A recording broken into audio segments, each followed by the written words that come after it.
It doesn't matter what else Ruto does. It doesn't matter what else he does. That agreement is dead. It is dead. Kama unataka kutoa hiyo memorandum ikufe, kama unataka hiyo memorandum ikufe, lazima uite mkutano tena ya Central Committee. Did Edwin Sifuna bite more than he could chew? Just days after Edwin Sifuna unleashed a political monologue scorched with criticism against Raila Odinga and William Ruto's so-called broad-based government, the ODM top brass has returned fire with bayonets drawn and patience worn thin. I am on record having advised the party against doing this MOU with UDA. And they still went ahead. We still went ahead and entered that MOU. But you see, the beauty is that you are proven right every day. Wacha mwenye anataka kusema yake aseme, na sisi pia tunataka kusema yetu tuseme. Lakini msimamo ya chama ndio watu wanafuata. Na msimamo ya chama, na mimi ni minority leader, baba na President William Ruto waliweka maandiko, walisign memorandum of understanding peupe mchana hapo KICC mbele ya halaiki ya watu. Nyinyi simuliona? Kama unataka kutoa hiyo memorandum ikufe, kama unataka hiyo memorandum ikufe, lazima uite mkutano tena ya Central Committee ya chama ikae ihakikishe ya kwamba hiyo memorandum imekufa. Na hiyo pale itakufia sisi pia iko na hatutakubali ikufe. The Secretary General may have fancied himself as a voice of conscience within ODM. Instead, he has found himself neck deep in a storm of fury from his own political kin. Baba nalaumiwa kwa kusema kwamba mimi chama changu ni ODM. Hiyo makosa iko wapi? Nalaumiwa kwa kusema kiongozi wangu ni Raila Amolo Odinga na bado yuko hapa. Watu wanaongea ni kama baba hayuko. Kwani huyu ni nani bana? Who is this? Si ni baba? Wewe unakuaje mwanachama wa ODM? Unasema baba akisema left ni left, right ni right, lakini unasimama unasema 2027 si tunaunga mtu mwingine. Baba amekutuma useme hiyo mimi. Baba ndiye amekutuma useme hiyo vitu. The party leadership, visibly unimpressed by his long-range theatrics, has not only rebuked him in public, but gone a step further, urging him to vacate the Secretary General's seat if he no longer feels at home in the orange tent.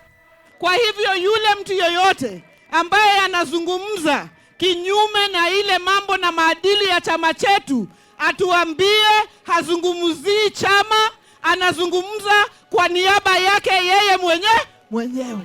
Na atakuja atuambie kama wanachama ametumwa na nani. Aseme hiyo mambo yenye anasema. Kwa sababu tumesikizana na tumeelewana. Na mimi nataka niseme hivi.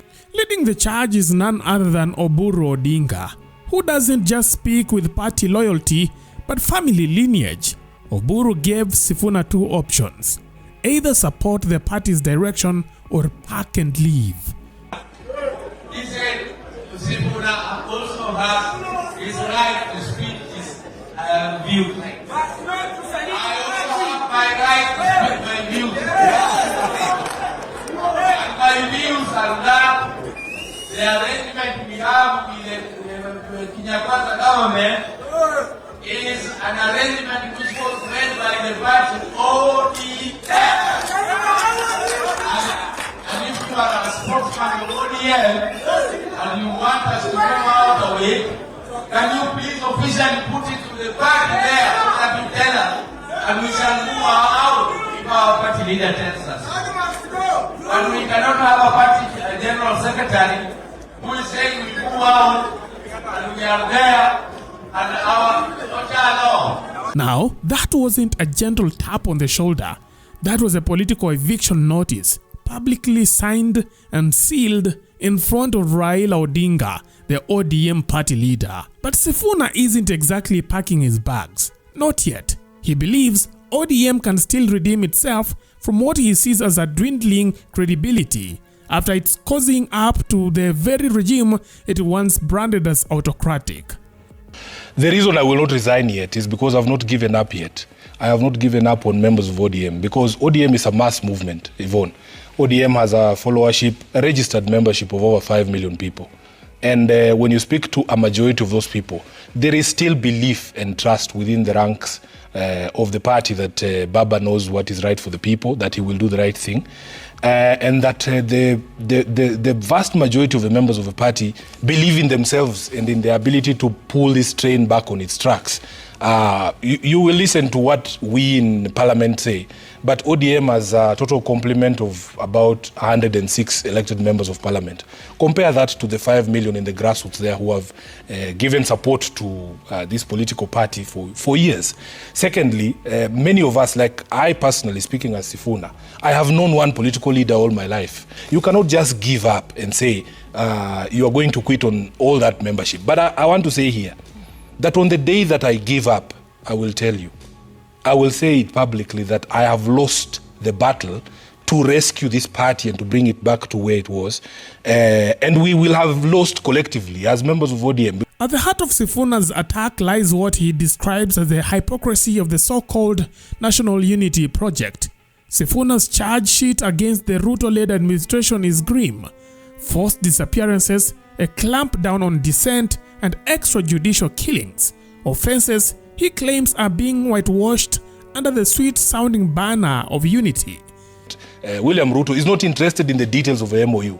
And that is why he gets upset when I remind him what the MOU said. You know, they wanted a document that they could then go and, run a PR campaign around and say, oh, tumeungana, we are together. That is not what this document says. This document does not establish a coalition agreement between ODM and UDA. But that's the impression they've been creating. According to him, the broad-based government is already 6 feet under. And President Ruto, he says, has lost all moral authority to lead. Ruto to know that his removal from office is a national priority agenda. It is the only agenda. Because his government is totally opposed to everything that this constitution stands for. And I want these people to be bold. Don't be bullied. You don't have to, he wants to push you into a corner where you're discussing markets. Tell Albert Ojwang about markets and roads. In my ranking, removing Ruto is top. It's even higher than getting a second terminal at JKIA or dualing Malaba to Mombasa. My view about 2027 is that there will be no room for sentiment. Na ndio maana nasema hiyo mkataba haina maana. Mahali imefika, it doesn't matter what else Ruto does. It doesn't matter what else he does. That agreement is dead. It is dead. The only way you can breathe life into that agreement ni urudishe uhai wa Albert na vijana wengine ambao wameuawa hapa mbele. Hatutashinda kila siku kuongea. Jambo la mwisho. Niendelee nisiendelee? Niendelee nisiendelee? Lazima tuseme haya maneno. Jambo la mwisho.